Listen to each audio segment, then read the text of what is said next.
पहला वर्ड है यहाँ पर हमारा कंसील। सबसे पहले आप इसे बोलना सीखें। यहाँ पर सी का साउंड क है, कन, और यहाँ पर सी का साउंड स है, और यहाँ पर ई डबल बोलेंगे यानी कि ई साउंड आएगा, कंसील, कंसील। बहुत ही अच्छा वर्ड है, आप इसे इस्तेमाल करें रोजमर्रा की जिंदगी में। मतलब क्या होता है कंसील का? टू हाइड और कीप सीक्रेट, यानी किसी चीज को राज रखना। आप क्या कहेंगे? कंसील। तुम क्या कंसील कर रहे हो? हाइड की जगह आप क्या यूज करेंगे? कंसील, कि तुम क्या छिपा रहे हो। तो छिपा वर्ड भी यूज नहीं करेंगे, हाइड भी यूज नहीं करेंगे, कंसील वर्ड आप यूज करेंगे कि तुम क्या कंसील कर रहे हो। पूरे इंग्लिश में बोलना चाहे तो बोलें व्हाट आर यू कंसीलिंग।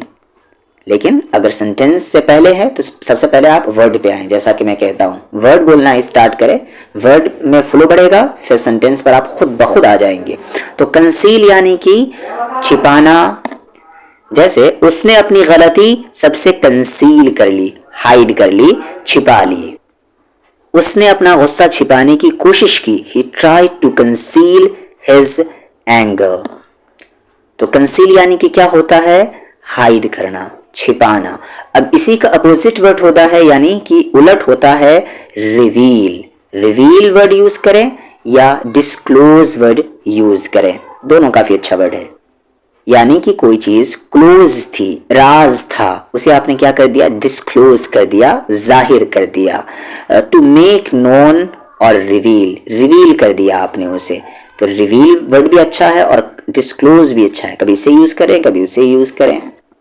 इसकी जगह आप एक्सपोज भी कह सकते हैं, तो एक्सपोज को भी यूज करें, लेकिन वो ज्यादा कॉमन है तो डिस्क्लोज यूज करें और रिवील यूज करें, जो ज्यादा कॉमन नहीं है। पुलिस ने सच डिस्क्लोज कर दिया, पुलिस ने सच रिवील कर दिया। उसने अपनी पहचान बताने से इनकार कर दिया। अपनी पहचान बताने से क्या कर दिया? इनकार कर दिया। ही रिफ्यूज्ड, यानी उसने इनकार कर दिया। टू डिस्क्लोज, जाहिर करने से, बताने से। He refuse to disclose his identity. सच कभी ना कभी रिवील हो ही जाता है, कभी ना कभी डिस्क्लोज हो ही जाता है। उसने अपना राज दोस्त को बताया। She revealed her secret to her friend. Reveal use करें या डिस्क्लोज यूज करें, दोनों अच्छा वर्ड है, जैसा कि मैंने कहा। अगला वर्ड है यहाँ पर रेटिफाइड। रेटिफाइड मतलब होता है किसी को इजाजत देना, क्या कहते हैं उसे आप? कानूनी मंजूरी देना, उसे हम क्या कहेंगे? ऑफिशियली किसी चीज के लिए मंजूरी देना क्या कहलाता है?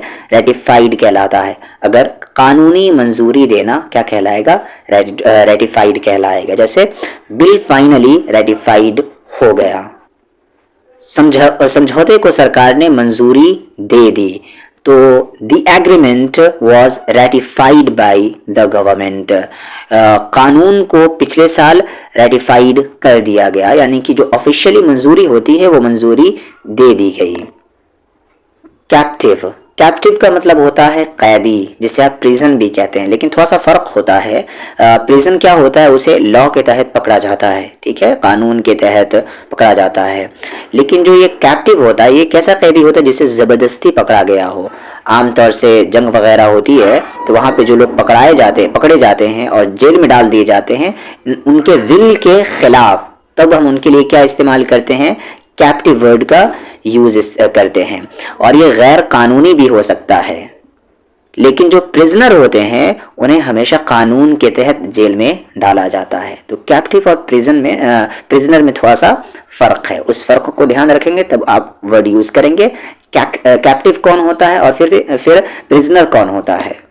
तो बस एक सेंटेंस याद रखेंगे तो आपको ये याद रहेगा कि कैप्टिव यानी कि वैसा कैदी जो गैर कानूनी तौर पे भी गिरफ्तार हो सकता है। जैसे कि वो गवर्नमेंट से सही चीज की मांग कर रहा था, लेकिन उसे जेल भेज दिया गया, गिरफ्तार कर लिया गया। दो मुल्कों में जंग हुई और वहां के पब्लिक को कैदी बना लिया गया, वो सारे के सारे कैप्टिव कहलाएंगे। कुछ एग्जाम्पल देख ले। जैसे वो सिचुएशन में कैप्टिव फील कर रहा था, यानी कि ऐसा फील कर रहा था जैसा कि वो कैदी है। सैनिकों को बंदी बना लिया गया। The soldiers were taken captive. वो अपने ही घर में कैदी जैसा महसूस करता था। He felt captive in his own house। परिंदे कैद में रहते हैं। The bird lived in captive condition. अविक्ट, आप इसे अविक्ट भी पढ़ सकते हैं और एविक्ट भी पढ़ सकते हैं। अमेरिकन प्रोनाउंसिएशन में आप इसे एविक्ट पढ़ते हैं और ब्रिटिश में अविक्ट पढ़ते हैं। जो पढ़ना चाहें आप पढ़ सकते हैं, दोनों सही है।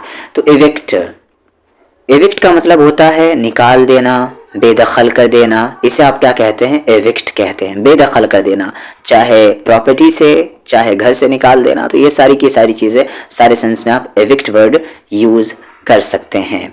तो यहाँ पर एग्जाम्पल देख ले, जैसे रिमूव भी कहते हैं आप, एक्सपेल भी कहते हैं आप, थ्रो आउट भी कहते हैं आप। दोनों चीज़ ये तीनों वर्ड जो मैंने बताया यूज़ कर सकते हैं आप।